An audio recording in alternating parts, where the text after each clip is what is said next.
హైదరాబాద్ని ఏదో అద్భుతాలు చేస్తామని చెప్పి మూసీ ప్రాజెక్ట్ తీసుకొచ్చారు. మూసీ అటకెక్కించిందా?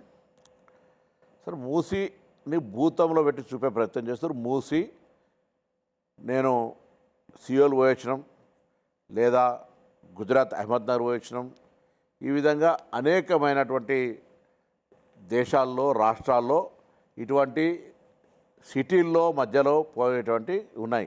అంటే ప్రజల నుంచి తీవ్ర వ్యతిరేకత రావటం వల్ల మూసీ ప్రాజెక్ట్ని అటకెక్కించారు అనేది ఎలిగేషన్.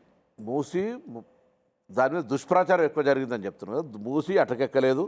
ఫేజ్ 1 కింద హిమాయత్ సాగర్ అండ్ నిజాం సాగర్కి సంబంధించిన దగ్గర నుంచి గాంధీ స్మృతి దాకా కూడా తీసుకొని ఫస్ట్ ఫేజ్లో అక్కడ ఒక గాంధీ స్మృతిది చాలా హైయెస్ట్ స్టాచ్యూ దేశంలోనే లేని విధంగా పెట్టి అది అప్పటిదాకా చేద్దాం ఫేజ్ 1. మూసీ వల్ల కావచ్చు, మూసీ ప్రాజెక్టు కారణం కావచ్చు, హైడ్రా వల్ల కావచ్చు, కాంగ్రెస్ పార్టీ పేదల వ్యతిరేక పార్టీ, దట్టు హైదరాబాద్ ప్రజల వ్యతిరేక పార్టీ అనేది ఒక ముద్ర పడిపోయింది. తప్పు. ముద్ర పడే ప్రయత్నంలో టీఆర్ఎస్ పార్టీ బీజేపీలు కలిసి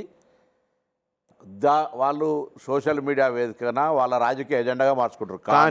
కానీ ప్రత్యక్షంగా హైడ్రా బారినో మూసీ బారినో పడి ప్రజలు మాకు ఇబ్బంది పడి అక్రమంగా ఉన్నటువంటి వాళ్ళకి సంబంధించి కొంతమంది అరణ్యం అంటే చిన్న పాయింట్ ప్రభాకర్, మూసీ మీద ఉండేది ఎవరు? పేద ప్రజలు. అవును.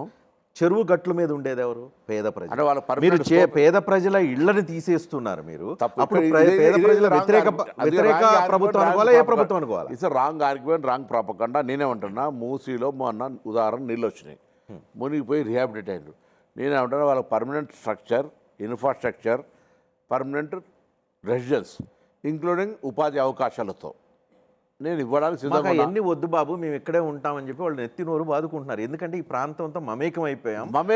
ఇప్పుడు పాపం వాళ్ళ పరిస్థితి చూస్తే మీరు కూడా ఒకసారి ఎగ్జాక్ట్లీ కొన్ని సందర్భాల్లో ఏంటంటే వాళ్ళు ఉపాధి అవకాశాల కోసం కావచ్చు, వేరియస్ రీజన్స్ కావచ్చు, ఆ ప్రాంతంతో మమేకం అయిపోయి ఉంటారు. వాళ్ళని మమ్మల్ని ఇక్కడి నుంచి తొలగించవద్దు అని వాళ్ళు డిమాండ్. తొలగిస్తలేము, వాళ్ళకు వేరే పునరావాసం కల్పిస్తున్నాం. తొలగించడానికి పునరావాసం కల్పించడానికి 100% తేడా ఉంది. ఇవాళ మూసీ పునరుజ్జీవం అనేటువంటిది నేను కాంగ్రెస్ పార్టీగా తీసుకున్నటువంటి ప్రాజెక్టే కాదు. గతంలో చంద్రశేఖరరావు గారు హానరేబుల్ ఎమ్మెల్యే సుధీర్ రెడ్డి గారిని మూసీ పునరుజ్జీవ కమిటీకి చైర్మన్గా వేయడం జరిగింది. వాళ్ళు ఆచరణలో సాధ్యం కాలే, ప్రకటనలకి పరిమితం అయితే నేను ఆచరణ చేసి దానికి హైదరాబాద్కు సంబంధించి అభివృద్ధిలో భాగం చేయాలి, ఓల్డ్ సిటీ న్యూ సిటీకి అనుసంధానం చేయాలి, ఇక్కడ బతుకుతున్న వాళ్ళ జీవన విధానం మార్చాలనే ఎజెండాతో తప్ప ఇంకొకటి కాదు. దాన్ని రాజకీయంగా దురుద్దేశంగా కొంత ఎజెండా తీసుకొని భారతీయ జనతా పార్టీ టీఆర్ఎస్ కలిసి public perception wrong attitude create చేస్తూ ఉన్నారు. రాజకీయ ఎజెండా